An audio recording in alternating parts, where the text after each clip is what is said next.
Quelles sont les 4 matières pour toi enseignées à l'école qui conduisent directement au succès dans la vie? Morale, philosophie, TM, travaux manuels, sport. Voilà les 4 matières pour moi qui conduisent directement au succès dans la vie. Je vais vous expliquer. Commençons par la philosophie. Beaucoup d'enfants fuient énormément la philosophie dans la vie. Mais ce qu'ils ignorent, c'est que depuis la 6e, ils font philosophie.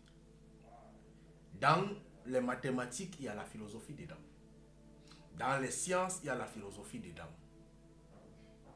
Dans beaucoup de choses que vous faites, la littérature, la lecture, il y a la philosophie dedans. Et la philosophie est la matière qui ramène l'humain à beaucoup de réflexions. Beaucoup d'enfants fuient ça et appellent ça la matière des fous. Parce que c'est la matière qui cultive le sens de la réflexion. Je regrette parfois pourquoi on a mis cette matière, surtout dans le système francophone, seulement en terminale. Mais ceux qui ont pensé ça ont pensé que l'enfant, à la sortie de la terminale, devait commencer à exploiter son cerveau. C'est pour ça qu'on a mis la philosophie, pour qu'il apprenne à réfléchir. Parce que tout ce qu'il a fait dans le système pédagogique était d'enregistrer et de réciter. Pourtant, la philosophie est cette matière qui te dit que ton cerveau est utile. Cogito ergo sum. Remettre en question toute chose qui est en face de toi. On te dit que tu es malade, remets en question si véritablement tu es malade. On te dit que Dieu existe, tu remets en question. On te dit que ceci existe. S'il n'y a pas de philosophie, il n'y a pas de remise en question. Alors la philosophie est cette matière qui t'amène à te poser la question: pourquoi je suis pauvre?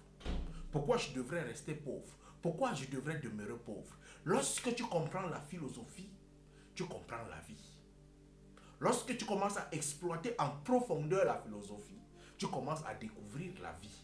Parce que rien ne va plus te surprendre parce que tu connais déjà à quoi te sert ton cerveau. La philosophie est la seule matière qui t'amène à te poser la question: ton conscient, ta conscience et ton inconscient, est-ce que tu réfléchis? Est-ce que tu es un être humain? Est-ce que tu veux vraiment grandir? C'est ça la philosophie. Allons-y en deuxième, la morale. La morale, on l'a enlevé ça dans beaucoup d'écoles primaires. Mais c'était une matière essentielle dans la construction d'un être humain. Le savoir-vivre en société, le savoir-vivre avec les amis, ne pas voler, ne pas faire ceci. Il faut respecter les gens, il faut respecter les aînés. Lorsqu'on enseignait la morale,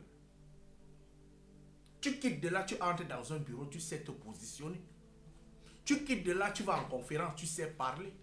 Tu quittes de là, tu vas faire ceci, tu sais t'y prendre. Tu lis même les gestes parce qu'on t'enseignait ça dans la morale. Mais on a enlevé la morale à l'école. Lorsqu'on a enlevé la morale à l'école, vous voyez les rues sont sales partout. Vous voyez les enfants, ils jettent la poubelle n'importe où. Vous voyez, c'est comme ça. La vie est devenue tout un brouhaha, un désordre complet. Pourquoi? Parce que la morale n'est plus là pour pouvoir instituer et installer des valeurs en l'être humain. La troisième des choses, le TM, travaux manuels. Vous réussissez toute votre vie là, mais vous ne connaissez pas utiliser vos mains. Vous réussissez tout, mais vous ne connaissez pas utiliser vos mains. Les travaux manuels, enseigner à l'enfant à utiliser la machette, à utiliser la houe, à planter quelque chose, à réfléchir différemment, à faire beaucoup de choses. Même la construction, on enseignait pendant les heures de travaux manuels. Et ça, dans la vie, tu en auras besoin. Lorsqu'on faisait par exemple les travaux manuels, on vous dit que non, allez classer les chaises. On vous enseignait à classer les chaises. Allez faire la cuisine, on vous enseignait quelque chose. Dans les travaux manuels, qu'est-ce que tes mains peuvent faire? L'école n'avait pas seulement le sens de pouvoir installer quelque chose dans ton cerveau, mais installer quelque chose dans tes mains. Parce que la plupart des succès, surtout en Afrique, ce sont les mains. Mais qu'est-ce que vous faites avec? Absolument rien.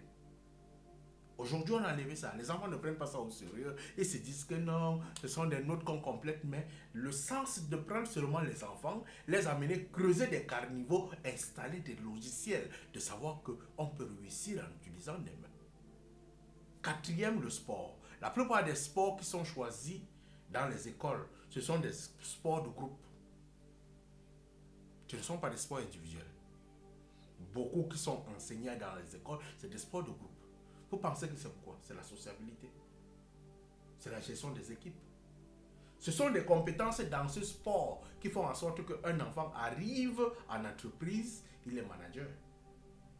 Ce sont des compétences dans ce sport qui font en sorte qu'un enfant arrive En entreprise, il est chef d'équipe.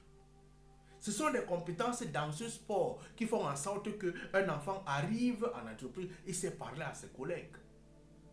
Ce sont des compétences dans ce sport qui font en sorte qu'un enfant travaille avec les autres et comprend qu'il n'est pas seul. Il est avec les autres, il devrait avancer ensemble. Voilà pour moi 4 matières. Il y a beaucoup de choses que je peux développer seulement avec le sport pour montrer les compétences et les logiciels de valeur qu'on installe en un être humain derrière ça. Ce sont des matières qu'on devrait largement prendre au sérieux, mais les enfants font ça, ils ne savent même pas pourquoi ils font. Parce que ce n'est pas expliqué. Et dans l'orientation, que tu veux faire l'orientation, il y a ces trucs que tu dois regarder à un enfant avant de l'orienter. On ne l'oriente pas seulement, j'ai été 15 en maths, j'ai été 20 en maths, j'ai été ceci. Si vous avez besoin d'orientation, c'est une bourse qu'il faut payer. Allume ton cerveau, mon frère.